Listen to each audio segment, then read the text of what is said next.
Salute, salute, salute. On my generals, on my lions, on my real men, on my queens, on my princesses, on my lionesses, man. It's your boy Chulo. This is Lions and Men.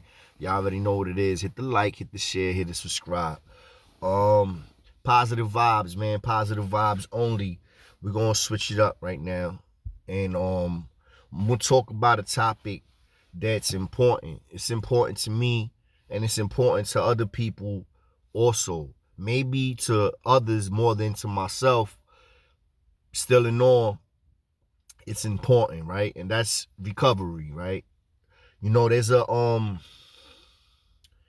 one of the biggest things in recovery that's preached to a lot of people is the 12 steps. Now, I know a lot of y'all gonna be like, yo, really? You getting on some talking 12 steps? No, I'm not. But what I am going to do is give my humble opinion on it. And basically, I want some feedback on this.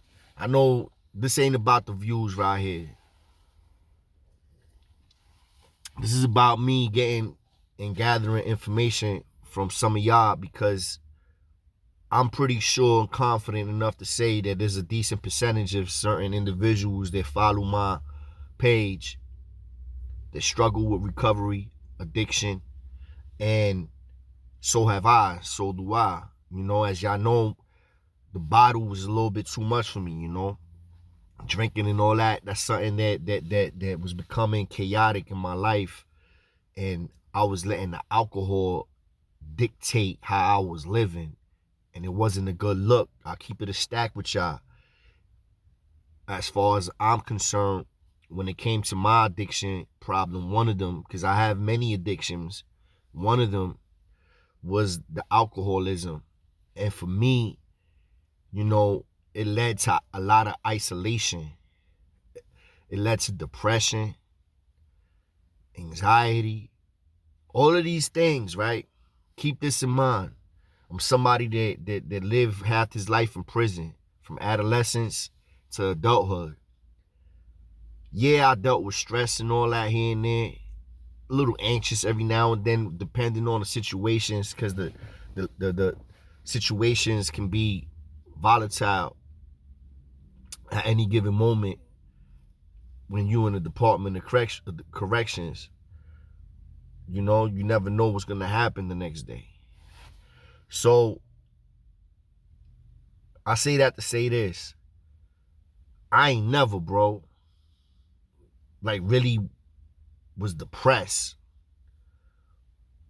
or so stressed out that I ever thought about harming myself, you know, cutting up or anything like that.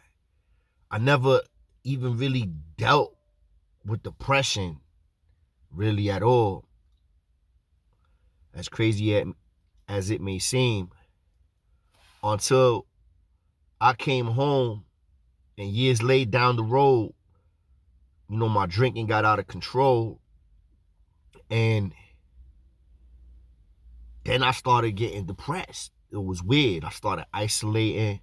The isolation comes from me being used to being isolated because, you know, I was in the box a lot. I went to the box a lot. I was in Max's. You know, I'll be by myself a lot of times. Long-term key block. All of that is me being dolo in a cell. So I was kind of used to that form of isolation, but that's because I was incarcerated. Now here I am in the free world, and I'm isolating myself in the room. You know what I mean? Drinking heavy. Don't get it twisted. This red cup is a red cup, but it's coffee inside. I just finished coming from jogging and all that. I'm on my workout regimen, serious. It's a lot of new routines that I'm implementing into my life.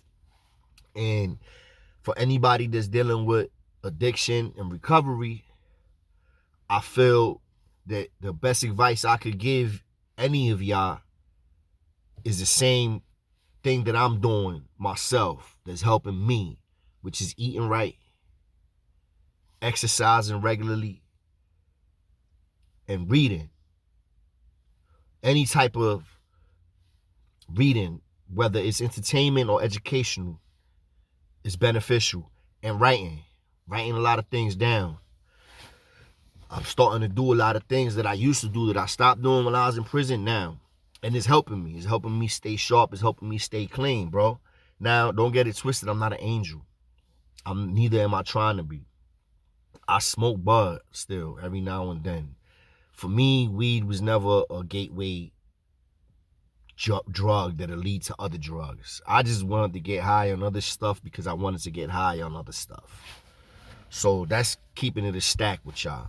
Now, for those of y'all that's familiar with recovery, and for those of y'all that are not, AA and NA are basically the founders. AA first and then NA.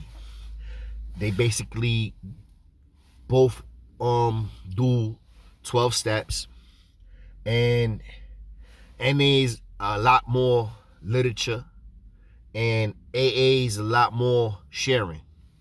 NA shares also, but AA doesn't have as much literature as NA does. Like in the beginning of an NA group, it's gonna be a lot of readings and a lot of literature. Not saying that AA doesn't have a lot of it just doesn't have, it doesn't come close, to be honest with you. Now, what I realized while being in recovery, and for me it's only been a year, going on a year, and what I've learned is that there's more than just AA and NA, bro. And a lot of the things that I'ma say, if I was to say it in the AA group or NA group, a lot of the old timers would get offended, because what works for me may not work for them. The problem is this. So y'all know the definition to insanity, right? Repeating the same thing over and over again and knowing what the outcome is going to be. The outcome is always the same. So one day when I was in the Discovery Institute, salute and shout out to the Discovery Institute. If anybody struggling with addiction and y'all want to get into recovery, I definitely suggest the Discovery Institute. It's lit. There's a lot of people there that care, and you can see it once you're there. There's a lot of people that I was hearing share in Discovery. This is in early January. That been in multiple rehabs, twin. I'm talking about 2, 3, 4, 5, 6, 7, 8 rehabs. And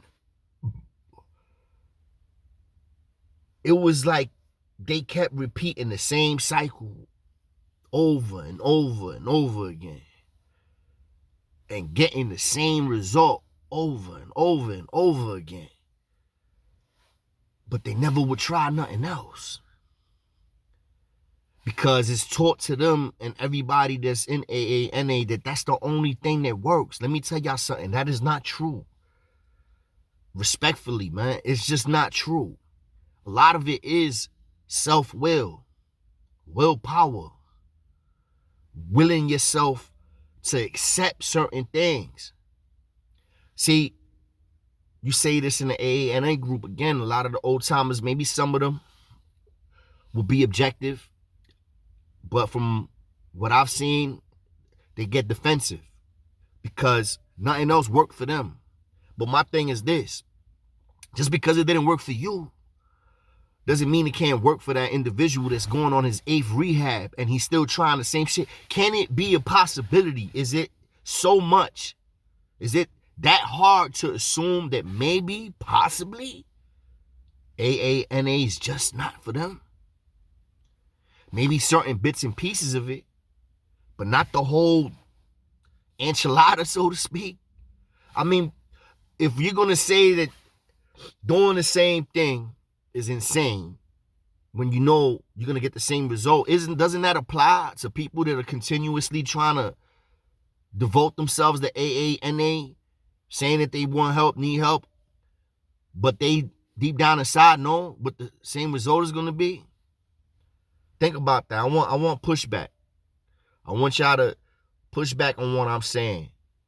I want to have a healthy debate about this, because I'm somebody that's starting to think that, well, not starting to think, I firmly believe that it's not all just AA and NA. I also don't, I'm not saying that it doesn't work. Obviously, it works for a lot of individuals, for a lot of people. It helps millions of people.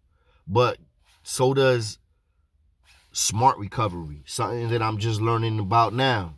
Smart recovery is a lot of science based, and you know, it gets into a lot of the science part of it, and you know, that goes down to endorphins and diet also. Like, it gets into a whole deeper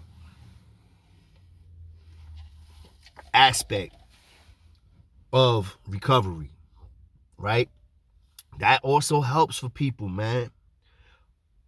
My humble opinion, I've come to the conclusion that for me, it's a little bit of everything. I want a little bit of NA, a little bit of AA, smart recovery. As far as like spirituality is concerned, and a higher power or God, people struggle with that. And that's something that is definitely always, you know, preached on in AA and NA.